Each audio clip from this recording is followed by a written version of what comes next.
ব্রাহ্মণবাড়িয়া ২ আসন থেকে নির্বাচিত মাননীয় সদস্য রুমিন ফারহানা, আপনার সময় 1 মিনিট। ধন্যবাদ মাননীয় স্পিকার।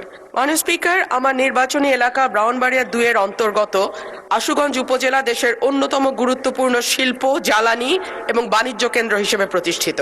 এখানে দেশের অন্যতম বৃহৎ ১৫০০ মেগাওয়াট ক্ষমতা সম্পন্ন বিদ্যুৎ কেন্দ্র, আশুগঞ্জ সার কারখানা, পেট্রো বাংলার গুরুত্বপূর্ণ স্থাপনা, নৌবন্দর, সাইলো, গ্যাস কম্প্রেসার স্টেশন সহ একাধিক রাষ্ট্রীয় গুরুত্বপূর্ণ স্থাপনা বা কেপিআই আছে। পাশাপাশি ৪ শতাধিক চাতাল কল, auto rice mill, dryer industry, প্রায় ৪০টি বাণিজ্যিক ব্যাংকের কার্যক্রম আশুগঞ্জকে জাতীয় অর্থনীতির একটি শক্তিশালী কেন্দ্রবিন্দুতে পরিণত করেছে।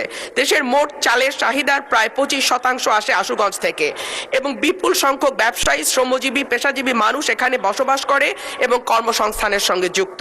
এর ধারাবাহিকতায় আশুগঞ্জ এলাকায় দ্রুত জনসংখ্যা বৃদ্ধি পেয়েছে, বাজার, শিল্পাঞ্চল, আবাসিক এলাকা, নগর গড়ে উঠেছে।